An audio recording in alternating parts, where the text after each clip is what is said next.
we kind of, I mean, we don't glaze over it, but we do kind of move right along to like, but then at the end, he's who made her famous, so let's love him. Yeah, I mean, I guess it was a little like hard. She was really obviously mad. She was like, and I don't think she was mad at him for the rape of sorts, right? Because I don't think she identified it as that. I don't think she identified it as like they were doing this, dirty act all night or whatever. So it was almost like they turned it around from this rape to all of a sudden it was just fun. They had this fun all night long doing it. You know what I mean? That's like a sign of the times, I guess, I guess, yeah. And that part was a little, Yeah. I also was like, obviously movies today have better cinematography and things like that in them. And so that part of it, they kept true to the times, even for then, of going back. So, because I know we've had some issues with other movies where we couldn't tell what period of time and it didn't really No, stick this definitely to it. told me what period of time it was. But I love one of the stories here is, like how she learned to play the guitar or the instrument on her own, right? He gave her that guitar as a gift. She had an intelligence about her, like even though she wasn't educated per se. Right. Like she wasn't stupid. And I think when she's like, I was ignorant, right? Yeah. And she would say that. And I think we think ignorant is a very bad word, but it's true. Like you know what you know and you don't know what you don't know, right? But she wasn't stupid. She just didn't know some of those things. And she said that a lot of times. I'm ignorant, I'm not stupid. I thought for a 14-year-old, she was extremely mature, which I guess in those times and that place you kind of had to be in some ways, not in the ways of like knowing things, but in the ways of like, she took care of herself. I mean, she was a mother at 15. Yeah. And then all of a sudden, how long was it the arc between when she met him and she got pregnant to the arc when she was in Oregon, right? And they had 6 kids. Well, so I actually looked it up online. So in real life, she had her first child at 16. 16. Yeah. Okay. So she got married at 14. Right. So 2 years later, so that means like within a year she was pregnant and having a child. So she, that's crazy because I'm not 16. I'm significantly older. And I sometimes worry I can't take care of my own children, the 2 of them. So she was taking care of like 6. She's amazing. Right. I want to go back to him for a second. Yeah. So his character was, I couldn't wrap my head around how I felt about him. He hit her a few times, probably more than we saw in the movie. He raped her. He didn't, he told her not to wear makeup. He was just this gross guy. But then he also was like this, what looked like doting father, would do anything for Loretta's career, listened to her. When she said she was exhausted and she needed him on tour, he went on tour. When she said he clearly loved her. Yeah, it's like, how do you, I couldn't reconcile him in my head. Because I was like, you can see how much he loves her, but you can also see what a horrible person he is. But is he a horrible person or is that just the time? I think part of it too, there's a quote that she has that he never hit me one time that I didn't hit him back twice.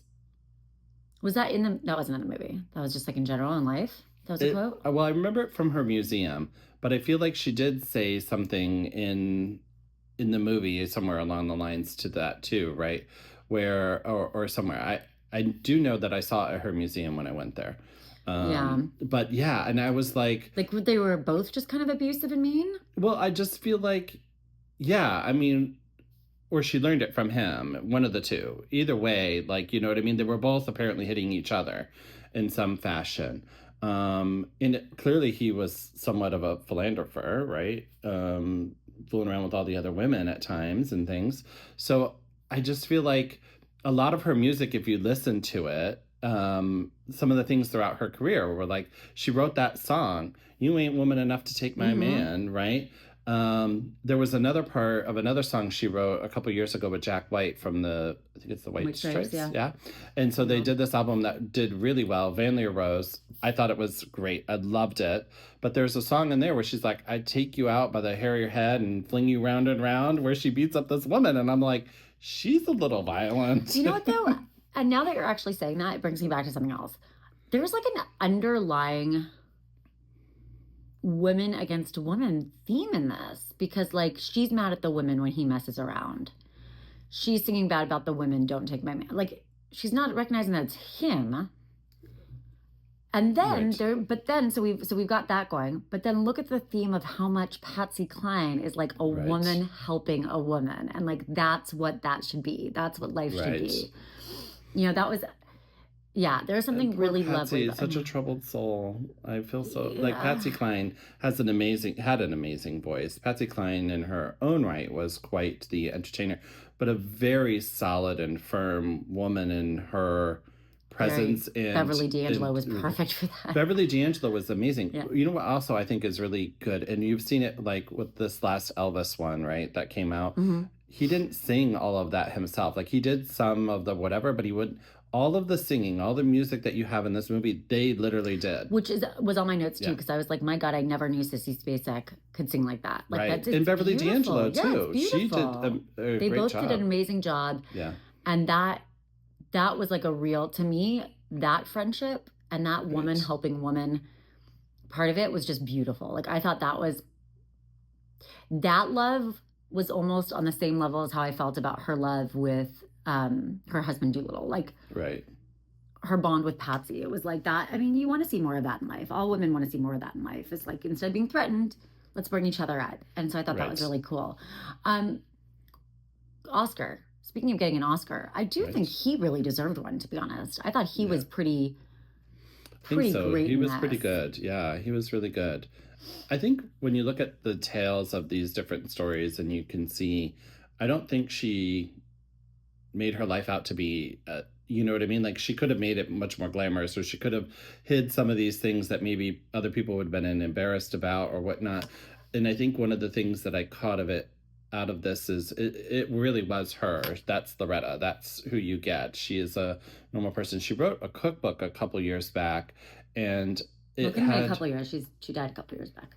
well, more than that. She wrote a few years back. She wrote this cookbook, and in that cookbook, she had these little stories on different things between there. Like Patsy Cline used to love eating rabbit, and would come to her house to have rabbit, and it was like a big thing that she would invite Patsy over to the house, and Patsy would be like, "Well, what are you cooking?" And she'd be like, unless she was eating rabbit. But if she was eating rabbit, then Patsy Cline was always there. She wanted the rabbit or whatever, which so Mm. it's skeevy to me. But anyway, so there was this, but in that, there was this whole conversation where she was out like dressing chickens in her barn, her and her husband there at that ranch. And this couple just drove up into their yard and everything and was like, "Hey, we're looking for Loretta here, in this story." And she was like all covered in chicken, whatever, plucking these chickens standing over there. They never noticed her. And the whole time dude was like, "Oh, she's out on tour." And she was standing right there in front of these people, she said, but just obviously looking a hot mess, working on her ranch. And I just thought, that's really just her in a sense. Like she was just Yeah. somebody that was, Well, she grew up really with nothing and right. really, yeah. It was, yeah. I think overall, I'd say this: the movie didn't like move me or stay with me very long. It wasn't one of those movies that, all the movies, not all the movies that we've seen, but like we saw My Old Ass last week, and we saw what was the first one? Oh, we saw La La Land the first. Like I sometimes wake up in the middle of the night with another thought about it. I'm like, oh, and Right. but I didn't this one. I was like, that was a good movie. Done with. Done. Yeah. Well, there's a couple things that I think are interesting. So the ranch was a real ranch, right? So they bought that whole town to have that ranch specifically. So she bought this whole entire town to have the ranch there. And then there was a part where he's like brings her in the Jeep up on the